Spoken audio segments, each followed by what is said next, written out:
Yes, this is the chiller, carrier chiller, and the problem was the compressor.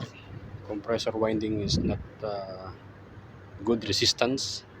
One of the coil is not good resistance. We use the insulation tester to measure the resistance value of one of the coil. We have 6 leads out compressor, so one of the coil is not good giving a resistance value, so we decide to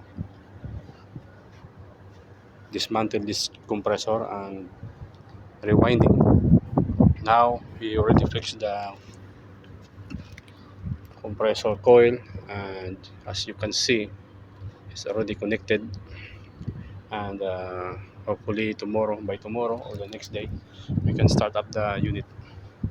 So this is a carrier chiller screw compressor, and now we are going to uh, charging the refrigerant 1340, oh sorry, 134A.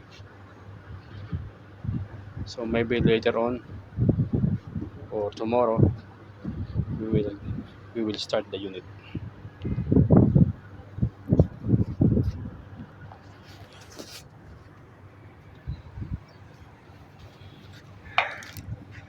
As you can see, this compressor is too big.